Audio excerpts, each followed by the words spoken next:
Phantom Electric Ghost, and we're going to have a pretty good treat today. We're going to talk to the lead singer of PEG, Josephine Electric. Because we just signed a deal with Bentley Records out of New York City, and they just released today our 3 singles that we're working on toward our album, which will come out later this year, called Violence. The first song we're going to talk about is what you just heard, Violence is Never Okay. The other songs that we're going to discuss are Expansive Romancing and Teeth Gnashed Crass. So without further ado, we're going to bring Josephine in and have her talk about the first song, Violence is Never Okay. So here is Josephine Electric. I'm really happy that everybody's here to deal with me on this format because everybody's heard me for a couple of years since I became the lead singer. They've heard me on the original albums we did, Something Wicked, Indigo Menace, and Synesthesia, Sweet Neo Soul Surrender, which are still available on Amazon.com as physical CDs.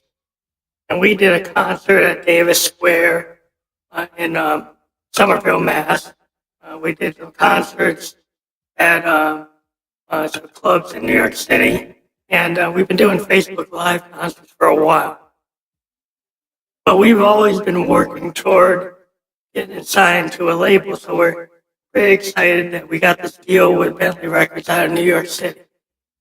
And, it's just been a cool experience for me because I've just been doing what I want to do in terms of the sound that I do with the Phantom. And we create these songs for my own personal experience, and I put it to his music, and we try to get that vibe of ghostly sound, but an expansive sound.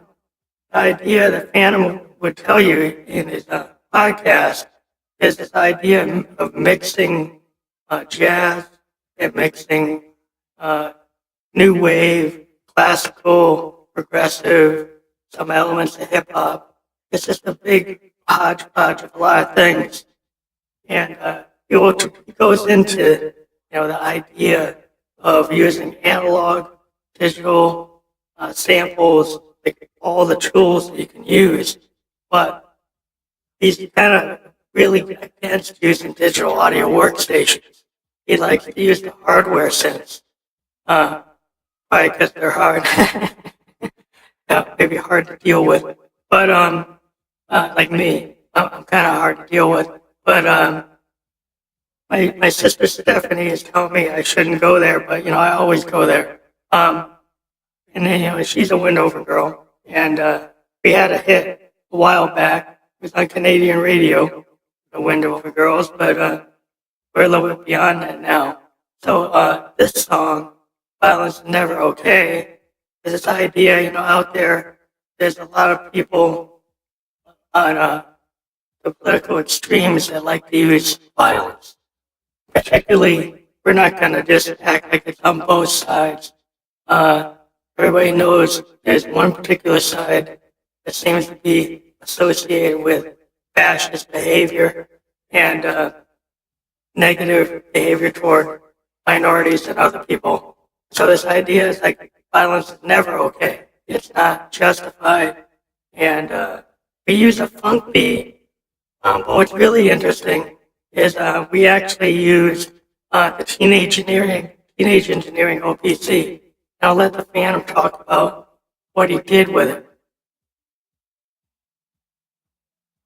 So the Teenage Engineering OPZ is a really interesting synth. As Josephine said, we used it to create the drum beat for the song. It's a little bit more than a drum beat because the Teenage Engineering OPZ, it has a drum part. It's in multiple parts. It has a sample drum, a kick, a snare, and a hi-hat.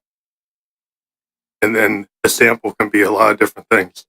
and each different track can have like up to 16 steps, and then within each step, there are things called step components that allow you to rework how the behavior is between steps, so you can actually extend the 16 steps to be beyond just 16 steps. You can have a lot of repeats going on. You could have, reversals and legatos and all kinds of strange tricks that allow you to extend the beat.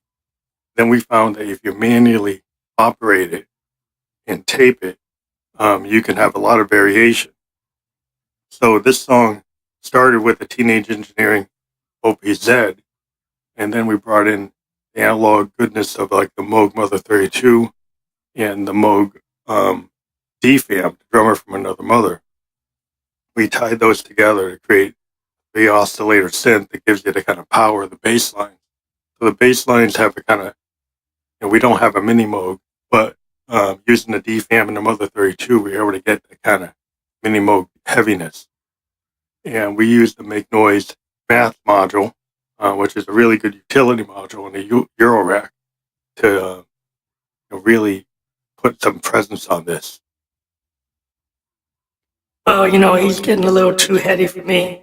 I think he'd like the other type of head, but we're gonna get back to like my motivation.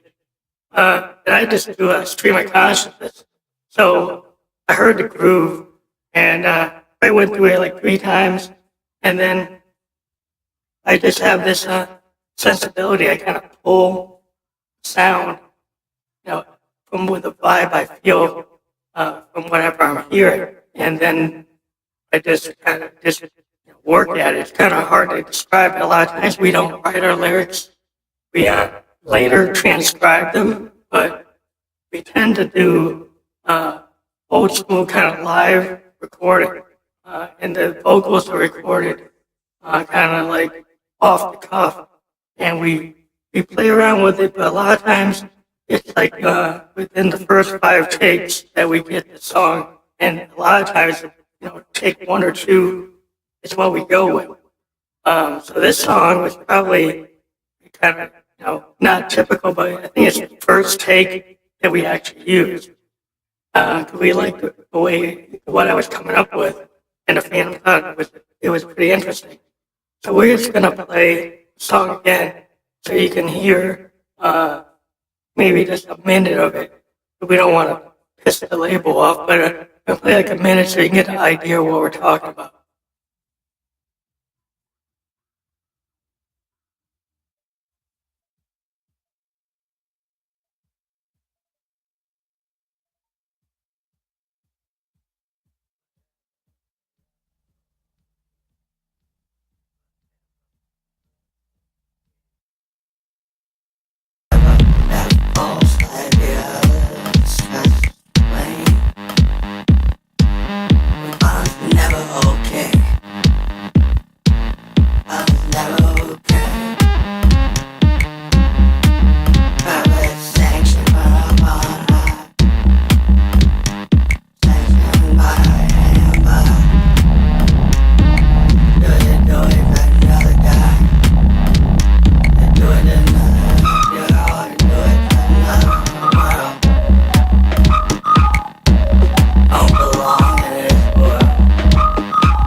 You can really hear the Moog coming in there, but also the teenage engineering, it's not just the percussion.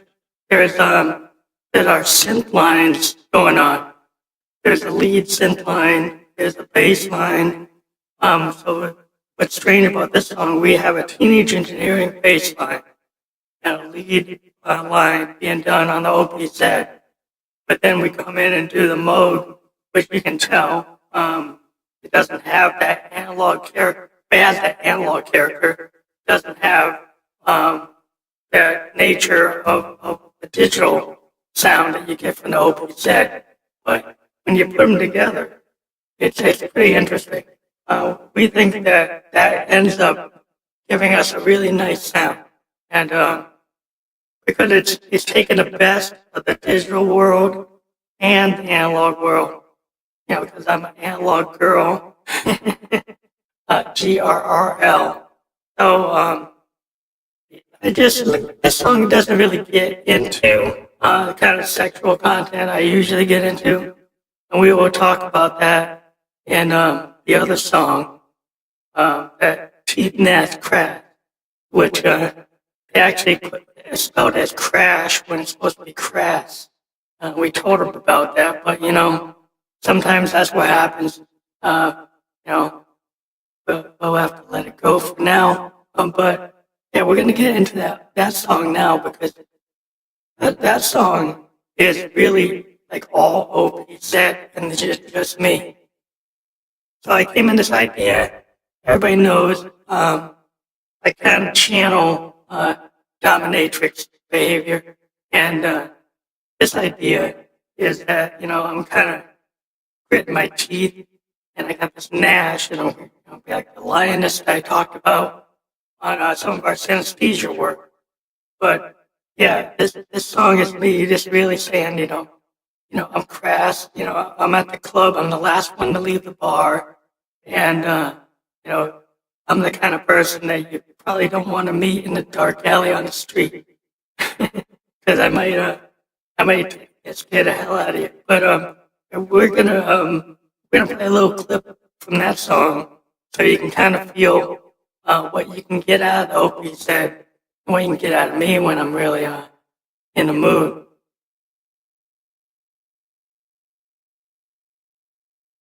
Hold on, it always takes a little bit.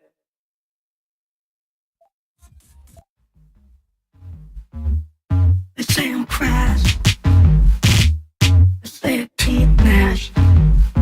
They say I'm not the last one to leave the bar. They say I'm crass. They say my teeth gnash. They say I'm not the only one to take it too far. They say I'm crass. But I got pretty good at it. Saying no, you want that ass. All I do is be mad and fat. I got you staring at my life. You know I'm crass. You know what teeth is gonna. So we took a couple of things here at this song, and it's still playing a bit. Alice Cooper had this idea for this language of the Naz he used in the 70s, so we kind of appropriated that term. Kind of rhymes with ass, and Naz, all those things. But we took the idea that I'm gonna be teeth gnat crass. I'm just really abrupt and aggressive, and somebody that's the last one to leave the bar, and I got a pretty good ass, and you're staring at my nads, and you're staring at my thighs. And that's the whole vibe. I'm the one you're looking at, and then I'm gonna call you on it. And then if you don't know how to handle it, I'm gonna pretty much lash at you with my whip. But not that many men could handle Josephine Electric. But those that do, respect it. But yeah, so this song, as I said, it's all OPZ. It shows you what you can do. It's got this new wave feel, and we're big fans of Joy Division, New Order, Depeche Mode, The Cure, and we found in the OPZ we found this kind of range that gave us this new wave 80s sound that normally we would have gone to our Roland, or we'd have gone to our Arturia, our analog gear to get that kind of sound, but we were able to get this, synth melodic sequencing that you probably associate again with a new romantic era and get that sound. And we think that OPZ has the kind of 808, 727, 909 feel that we can get things out of it that it ends up being a go-to instrument for a lot of the stuff we've been doing. So a lot of the stuff on Violet's uses OPZ rather than a 727 or an 808. Now, there are a lot of songs that we use the Moog drum machine as well. On the Violet album, we do a lot of different things. We've got some songs where we play kit on a Juno manually on the keys. Some are DFAM. Some of them are like Arturia, Mini Brute 2S rhythms, because Mini Brute 2S can operate somewhat like a DFAM, and it can have a sound that's rather sophisticated. So I think some of you are probably wondering, like, well, how come Josephine's getting into all these details? She usually just talks about how she wants to just do all the males and the females, but I'm getting a little bit better at understanding subtractive synthesis because I'm involved in it. So I decided I'm gonna bone up a little bit when I'm not boning. I'm gonna bone up on it when I'm not boning, but yeah, I've gotten a little deep into the synthesis. So don't think I'm a nerd at it. Don't think I'm just gone over the top. I'm not Leonard Nimoy. I'm not Data, but I can get into it. So the other song is actually a Phantom song. It's all him. And normally there are not a lot of Phantom songs because I'm usually saying I want to sing the lead, and I think I do a better job. And we've had some songs where the Phantom's done it, and then we listen to it and we put it out on SoundCloud, and my version wins, which is not surprising because I'm all that. So it's not surprising that my version is always better. But with this particular song, Expansive Romancing, it's got a real heavy funk vibe. It's got that Parliament funkadelic sound. We're using, again, in this song, it's a little different, and we used our Arturia BeatStep Pro with a JDX side to create a beat. And then we used our Moog and our Juno to really do heavy bass lines and a lot of repetitive kind of funk basic structures to just go off. And then we use the guitar on the Juno. So the Pam's going to talk more about it, but it's really a funk exercise that's somewhat repetitive, and then it's not. So it's kind of strange bird, but we really like it. So I'm going to play a little bit of it, and then I'll let the Pam talk about it.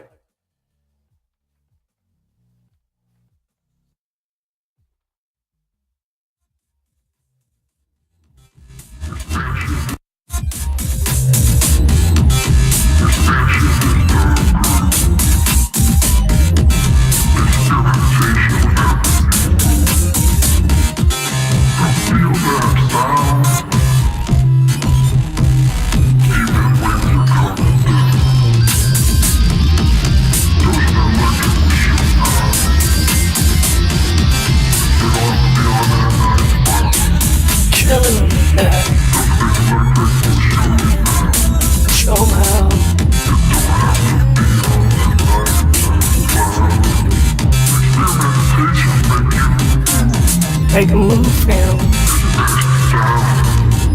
That's the groove.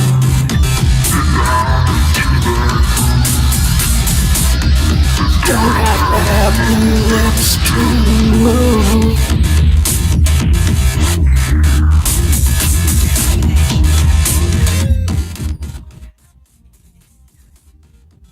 Yeah, so Josephine got a little into it there, but the key line with it, you don't have to have blue lips to move. This expansive sound is we're kind of defining it with this. It's got this funk nature, and we're big fans of Bootsy, Sly and the Family Stone. We kind of don't like Larry Graham as much now, but we respect his bass playing. But personally, we got some issues with him and happened with Prince. But either way, this song is a funk exercise using our hardware synths.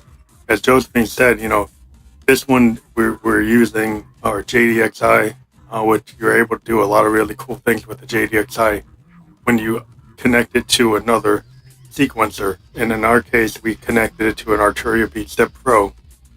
But then we also go off and use our Roland Juno and the guitar sounds in it, and we do some secret sauce and mixing it with our Moog filters and the ladder filter and an MX1 performance mixer to kind of you know do what we've always wanted. We've always wanted to be guitar players, but we're a keyboard player, so we've been able to 'cause we couldn't find a guitar player to play on these songs. We've had guitar players in the band from time to time, but we've kind of defaulted to going back to doing everything ourselves.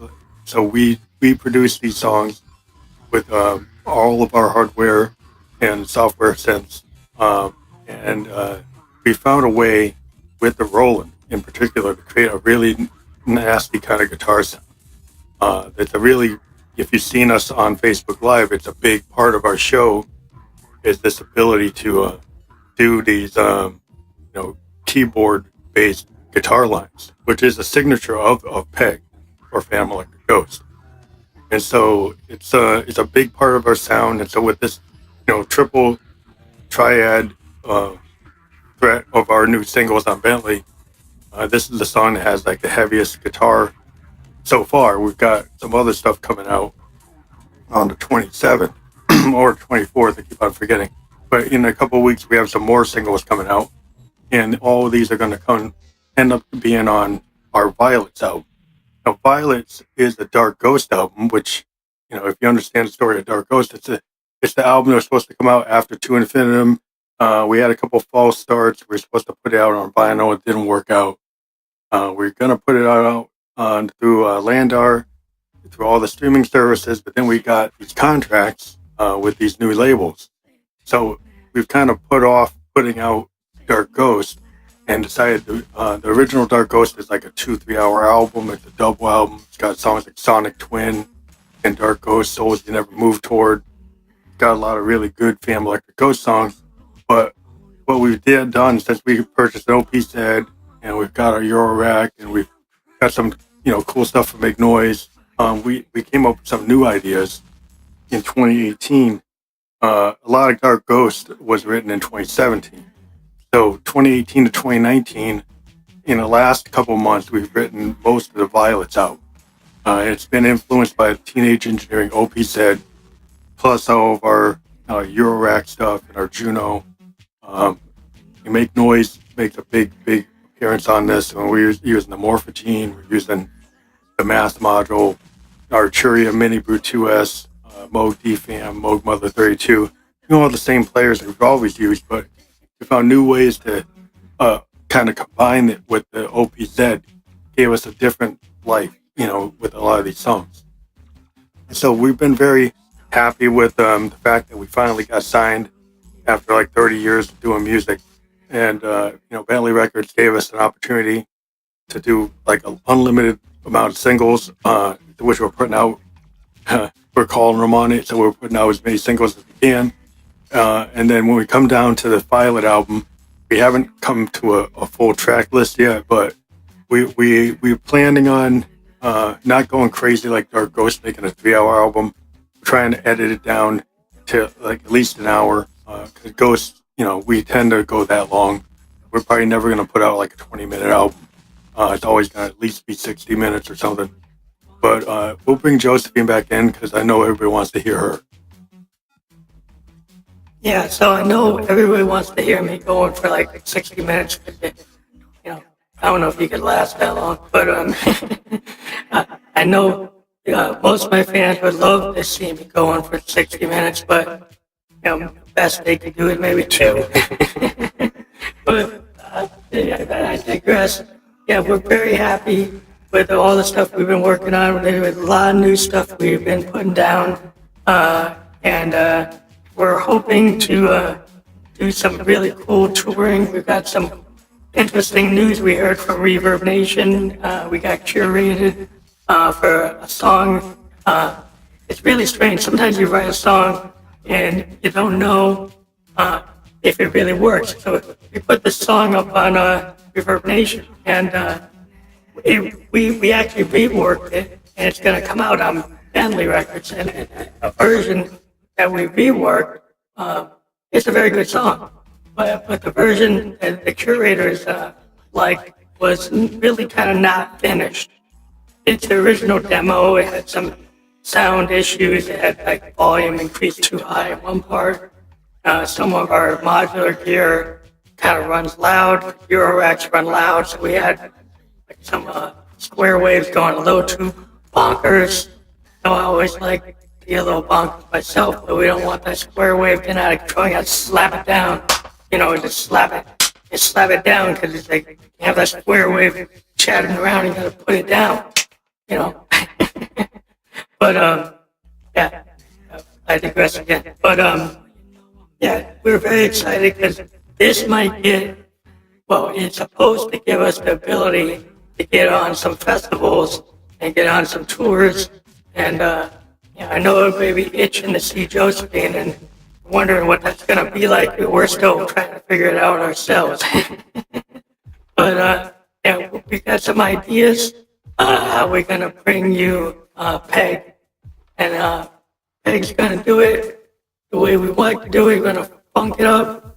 Our heroes were, Prince and Bowie and Clapton and Joy Division, Depeche Mode, all the great music. You can go back to Yes and Genesis, Peter Gabriel Genesis. That's the kind of sound we're going for. So if you listen to what we're doing and you dig it, let everybody know that Peg rules, and you like it, and you want to hear more. You're gonna download it, you're gonna buy it, you're gonna stream it, you're gonna do whatever you want with it. But I hope you take a CD and put it under your pillow. Then you know you got me right next to you. All right, so I hope you had a good time. We're gonna fade out with a little bit more of our single.